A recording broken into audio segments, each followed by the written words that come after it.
Here's the Wii we picked up in the last episode and hadn't plugged it up yet. Well, it's plugged up, and we always hope there's an extra game inside.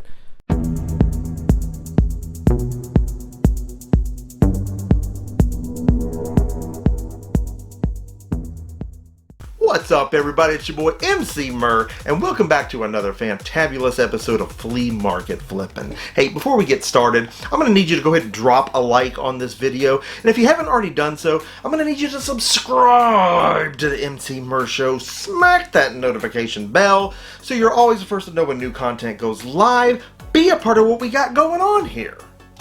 We did some side questing this week, okay? The flea market isn't the only place I find games. Flea markets aren't the only place that you will find games, okay? Now, I headed back to that thrift store again, right? Because I wanted to see if we could make lightning strike twice there. Last time it was pretty good, but there hadn't been anything there for the longest time. Anyway, went back in there, heading toward the game section, and at a glance there was nothing that special, but my eyes did fall right on a copy of NBA 2K18 for the Xbox 360. And okay, no, it's not the cleanest copy I've ever seen, but it's in the box, it's decent looking, and we talked about the values on the late model 2K sports games on Gen 7 consoles. They're up there in value, right? And there's less and less of them going around on the market these days. The games today at this place are marked down to $2.99 instead of $4.99. This is going to be a good grab at that price. NBA 2K18 was the last of this franchise on Gen 7 consoles and therefore is the most desirable of the installments. After 2K13, veterans of the game took issue with control changes and it felt like the game had taken a wrong turn, but 2K obviously persisted and easily outdid NBA Live every year. And 2K18 definitely pushes the limits of the 360's graphics capabilities. It's a great looking game, and it will be an easy sell. I've got $3 in this game, and it will easily sell for 25 bucks. Then I see another one of these dumb hip-hop experience connect games, right? And you know, this game sells well. I don't know why, it just does. I'm pretty sure we sold one like it on the Wii not too long ago, but here's Connect version, and yeah, even it sells for a little bit. I don't want to leave this here for $2.99. It's complete, and we know it'll move quickly. And this History Medieval Battles game, I've seen this game before laying around, but I've never really looked at the game. I've never played the game. But it looks like something that I would enjoy, and it's in pretty good condition, except for a couple of stickers, right? This is one that I really want to try out. It's not a game that's extremely valuable, but okay, here it is, and it's in good condition, and it's cheap, right? That's just a good opportunity to take a look at a game that I otherwise probably wouldn't pick up in a store. History Great Battles Medieval is a real-time strategy game set during the 100 Years' War, and it definitely looks like something I would spend hours on. But it's a 10-year-old game, and it looks it, with Metacritic scores that are in the toilet.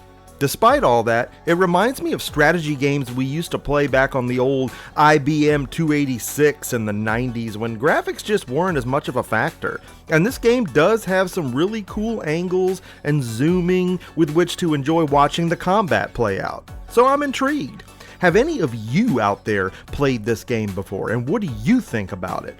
Comment below and let me know what you think about this one. I have $3 in each of these games.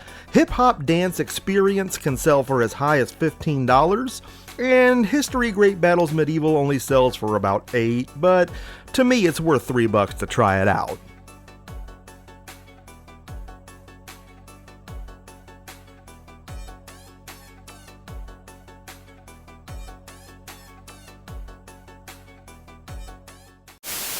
So it's the height of the holiday shopping season right now, okay? All that action's amping up. So the time's definitely never been better to get in your local Walmarts and raid their clearance sections for games and gaming items. And you know, there are other game hunting content creators out there that talk about finding 3-cent clearance games at their Walmarts. I mean, I know that happens. It doesn't happen around here though.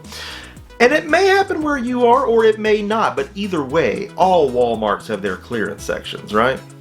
Recently, I did find a PlayStation 3 Afterglow wireless controller, brand new on clearance, sitting there for just $7 and some change. And that's pretty cool because you're really not finding PS3 and Xbox 360 controllers in stores anymore brand new. And so if you need one, you know, they're getting expensive, third party or however you come by them. So this was pretty cool to see sitting here.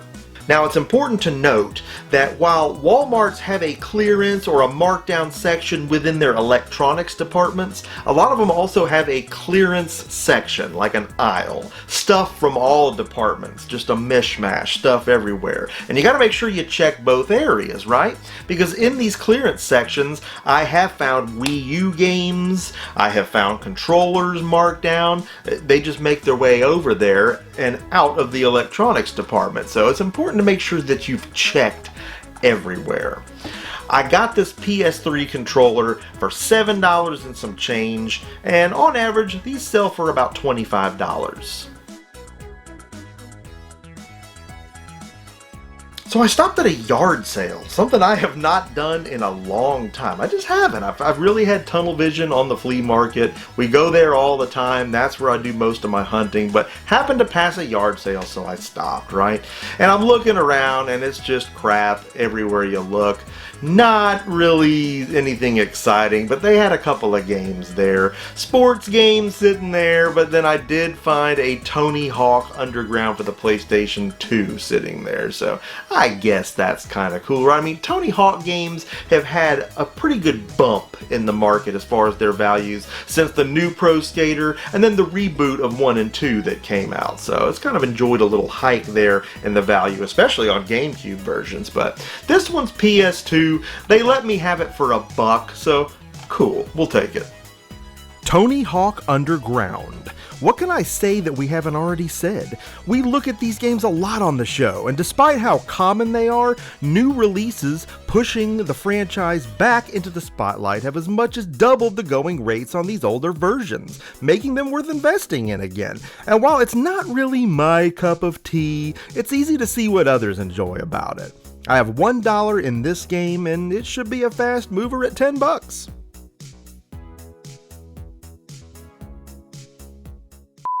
Here's the Wii we picked up in the last episode, and hadn't plugged it up yet.